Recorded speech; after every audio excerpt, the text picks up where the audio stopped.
کیا نبی صلی اللہ علیہ وسلم نے یہ سکھایا ہے کہ شہداء کے وسیلے سے دعا کرو؟ جی کہاں ہے بتائیے؟ کیا ابو بکر، عمر، عثمان، علی رضی اللہ عنہم اجمعین، ان کے بعد امام ابو حنیفہ، امام شافعی، امام مالک، امام احمد بن حنبل رحمۃ اللہ علیہم اجمعین، امام بخاری، امام مسلم، ابو داؤد، ترمذی، نسائی، ابن ماجہ رحمۃ اللہ علیہم اجمعین، ان لوگوں نے کیا شہداء کے وسیلے سے دعائیں کی ہے؟ کہیں کوئی مثال پیش کر سکتا ہے؟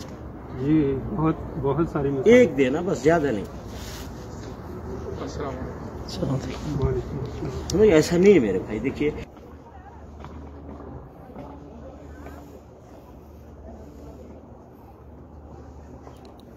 بہت دیر تک آپ ہاتھ اٹھا کر کے کھڑے تھے.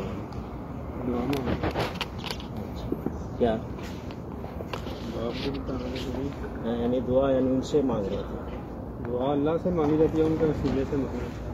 لیکن آپ کو معلوم ہے کہ نبی علیہ الصلوۃ والسلام نے جو قبرستان کی زیارت کا طریقہ بتایا ہے کیا ہے؟ صرف ہم جب قبرستان آئے اس کا دو مقصد بتایا قبرستان کی زیارت کا. ایک مقصد ہے اپنے لیے عبرت اور نصیحت، اور دوسرا ان کے لیے دعائیں.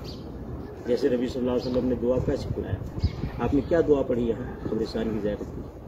جو نبی صلی اللہ علیہ وسلم سکھلایا، السلام علیکم اہل الدیار من المؤمنین والمسلمین وانا ان شاء اللہ بکم للاحقون اسأل اللہ لنا ولکم العافیہ. یہ دعا سکھلائی نبی علیہ السلام نے.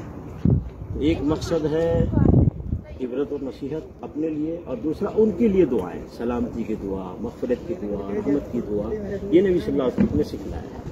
سمجھ گئے نا میرے تو نبی علیہ السلام کی سنت کے مطابق ہمیں قبرستان کی زیارت کرنی چاہیے. چاہے دنیا کوئی بھی قبرستان. رہا معاملہ دعا تو اللہ رب العالمین نے فرمایا قال ربکم ادعونی استجب لکم. کہا تمہارے رب نے تم مجھ سے دعا کرو، تم مجھ سے مانگو، میں تمہاری دعا قبول کروں گا. اور نبی علیہ السلام نے فرمایا اذا سألت فاسأل اللہ واذا استعنت فاستعن باللہ. سوال کرو، کوئی چیز مانگو تو اللہ رب العالمین سے مانگو، کوئی مدد طلب کرنا ہو تو اللہ رب العالمین سے مدد طلب کرو. ہے نا؟ یہ ترمذی شریف کے اندر حدیث ہے. اور یہ بات نبی صلی اللہ علیہ وسلم نے اپنے چچا زاد بھائی عبداللہ بن عباس رضی اللہ تعالیٰ عنہ سے فرمایا تھا. تو اس لیے میرے بھائی جب اپنے لیے مانگنا ہو کہیں بھی بیٹھ کر کے، مسجد کے اندر، گھر کے اندر، کہیں بھی بیٹھ کر کے مانگے. نہیں ہے یہ وسیلہ بھی نہیں. سنیے ہے وسیلہ ہے. وسیلہ کیا ہے؟ اللہ رب العالمین کے ناموں کا وسیلہ، صفات کا وسیلہ. اللہ رب العالمین نے فرمایا وَلِلَّهِ الْأَسْمَاءُ الْحُسْنَى فَادْعُوهُ بِهَا. اللہ رب العالمین کے اچھے اچھے نام ہیں، ان ناموں کا واسطہ دے کر اللہ سے مانگو. جیسے کہ نبی علیہ الصلوۃ والسلام دعا کرتے تھے، کہتے یا حی یا قیوم برحمتک استغیث. اے حی اے قیوم، تیری رحمت کا واسطہ دے کر ہم تجھ سے مدد مانگتے ہیں. تو اللہ رب العالمین کے ناموں اور صفتوں کے وسیلے سے دعائیں کرتے ہیں.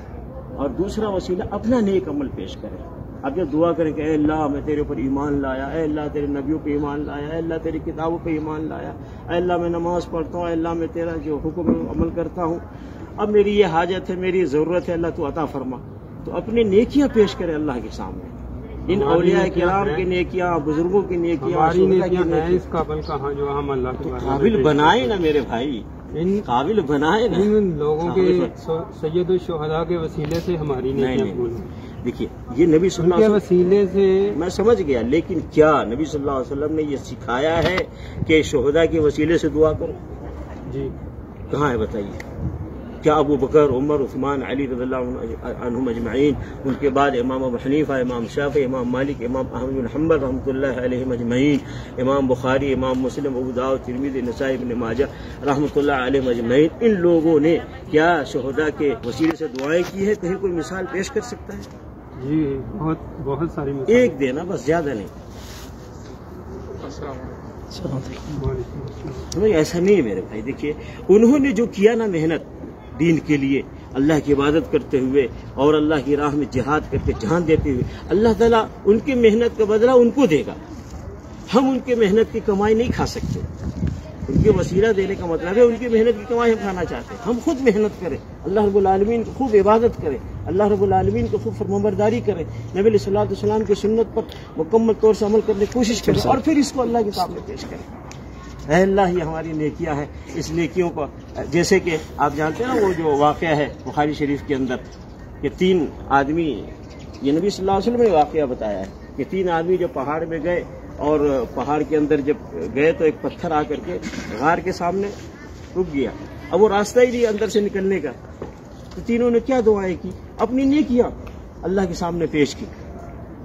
ایک نے اپنے والدین کی خدمت کو پیش کیا، ایک نے مزدور کی مزدوری کو پورے طور سے دینے کا پیش کیا، اور ایک نے بدکاری اور زنا کو چھوڑنے والا عمل پیش کیا کہ اے اللہ، تینوں نے اپنی نیکیاں پیش کی کہ اے اللہ ہم نے تیرے لیے کیا ہے، ہم اس وقت مصیبت میں پھنسے ہیں، اللہ ہمیں یہاں سے نکال دے. ٹوٹی ٹوٹی باتیں قبول ہوں گی نا، انہی اللہ کے ولیوں کے، اللہ کے جو نیک بندے ہیں انہی کے صدقے ہماری نیکیاں قبول ہوں گی. میرے بھائی کس نے بتایا؟ دیکھیے ہمارا دین اسلام جو ہے نا، قرآن مجید کے اندر ہے، نبی صلی اللہ علیہ وسلم کے فرامین کے اندر. ہم اس وقت مدینہ شریف میں ہیں، نبی صلی اللہ علیہ وسلم اسی مدینے سے پورا دین بتایا، پورا اسلام بتایا. تو ہم وہ کام کریں جو مدینے میں نبی صلی اللہ علیہ وسلم نے دین دیا ہے، اور مدینے ہی میں دین دے کر اس دنیا سے گئے ہیں. وہ دین ہمیں چاہیے میرے بھائی. وہ دین ملے گا قرآن مجید کے اندر، وہ دین ملے گا حدیث شریف کے اندر، وہ دین ملے گا صحابہ کرام کی زندگی کے اندر. ہم وہاں سے دین کو لیا کریں. ان کے باتوں کو سن کر کے، ان کی باتوں کو سن کر اور ان کی کتابیں پڑھ کر کے نہیں. میرے بھائی قرآن شریف کے ترجمے سے ایک بار پڑھ لیجیے. ہر مسلمان کو قرآن مجید ایک مرتبہ پڑھ لینا چاہیے. ہر مسلمان کو قرآن مجید کیا ہے؟ اللہ رب العالمین کی طرف سے ایک میسج ہے. ہم موبائل کا میسج، فیس بک کا میسج، ایمو کا میسج، واٹس ایپ کا میسج بہت دیکھتے ہیں. یہ میرے دوست کا میسج ہے، یہ میری بیوی کا میسج ہے، یہ میرے باپ کا میسج ہے، یہ میرے شوہر کا میسج ہے، یہ میرے فلاں کا میسج ہے. آنکھ ملتے ملتے اٹھتے ہیں اور میسج دیکھتے ہیں، سونے سے پہلے میسج دے کے سوتے ہیں. قرآن مجید اللہ رب العالمین کی طرف سے کتنا عظیم میسج ہے. کتنے مسلمانوں نے اللہ رب العالمین کے میسج کو دیکھا ہے، پڑھا ہے، سمجھا ہے، اور اس کے لیے انہوں نے فکر کیا اور کوشش کیا ہے؟ نہیں، بہت کم مسلمان ملے. ایسے ہی نبی علیہ السلام کو اللہ رب العالمین نے میسنجر بنا کے بھیجا، رسول بنا کے بھیجا، نبی بنا کر کے بھیجا. کتنے مسلمان ہیں، سب کہتے ہیں مجھے نبی سے عشق ہے، مجھے نبی سے محبت ہے، مجھے نبی سے تعلق ہے، نبی کے لیے جان دے دیں گے. کتنے مسلمان ہیں جتنے نبی علیہ السلام کے ارشادات کو، فرامین کو، حدیثوں کو انہوں نے پڑھنے کی انہوں نے فکر کی ہے اور پڑھا ہے؟ نہیں، بہت کم مسلمان ہیں. بھائی زبان دیکھیں، زبان سے دعویٰ نہ کریں کہ ہمیں اللہ سے تعلق ہے، نبی سے تعلق ہے، دین سے تعلق ہے، اسلام سے تعلق ہے، قرآن سے تعلق ہے.